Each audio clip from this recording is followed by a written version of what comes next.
जिस गन्ने से गुड़ इतना काला होता है उसकी चीनी इतनी सफेद कैसे हो गई? केमिकल्स उसमें डाले जाते हैं।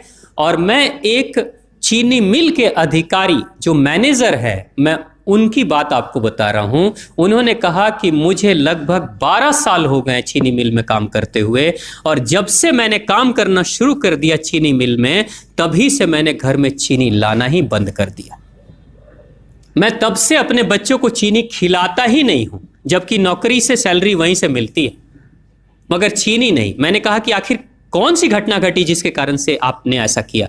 तो उन्होंने बताया एक छोटी सी घटना कि चीनी मिल में जो ये पानी निकलता है ना, चीनी के बनने के बाद उस प्रोसेसिंग में जो पानी निकलता है, उस पानी में वो सारा केमिकल भी मिक्स रहता है, और उस पानी को चीनी मिल वाले लोग अक्सर एक टंकी में जमा करके रखते हैं। ये सभी चीनी मिल वालों के पास में होता है, आप भी कभी जाएंगे तो आपको भी पता चलेगा। वो टंकी में वो पानी रखा जाता है, लेकिन रोज रोज प्रोसेसिंग हो रहा है, रोज चीनी बन रही है, रोज बहुत सारा पानी आ रहा है, तो आखिर कब तक? एक टंकी की क्षमता है ना, कितने दिनों तक वो टंकी खाली रहेगी? भर जाती है, भरेगी तो फिर क्या करेंगे? खाली करना है। तो क्या किया था चीनी मिल के लोगों ने? सोचा कि छोड़ो ना, अब कहां जाएंगे उसको फेंकने के लिए कहीं दूर, क्योंकि अब उतनी बड़ी टंकी जिसमें हजारों गैलन पानी है, उसके लिए ट्रांसपोर्ट में कितना खर्च आएगा, तो बेहतर होगा रात के अंधेरे में कहीं खेत में डाल देते हैं। क्योंकि जनरली फैक्ट्रियां तो होती हैं ऐसे ही बिराने में, तो कहीं डाल देते किसी खेत में, क्या पता चलेगा पानी है कि चीनी मिल का पानी है, क्या है। तो ये सोचकर मैनेजमेंट वाले लोगों ने रात में ही उस पानी को खेतों में छुड़वा दिया, और नतीजा ये हुआ कि उस खेत की सारी फसल जल गई, मिट्टी बंजर हो गई। और जब किसान पता करने लगा कि आखिर क्या हुआ मेरे खेत में, जब चेकअप कराया वो मिट्टी का, तो पता चला कि इसमें तो चीनी मिल का जो वेस्ट मटेरियल है वो डाला गया है।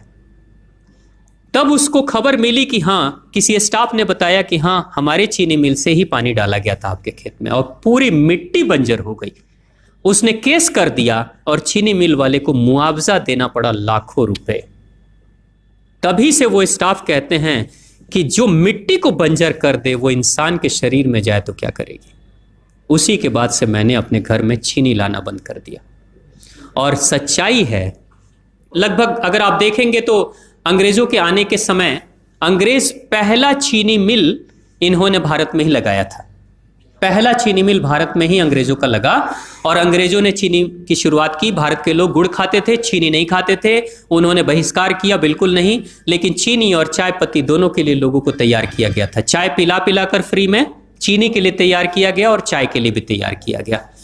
अंग्रेज ने जब से ये शुरू किया है, और पिछले 50 वर्षों से हमारे समाज में चीनी खाने का प्रचलन बहुत तेजी से बढ़ा है, और उसी समय से भारत के लोगों के बच्चों के शरीर में कैल्शियम की कमी होनी शुरू हो गई है।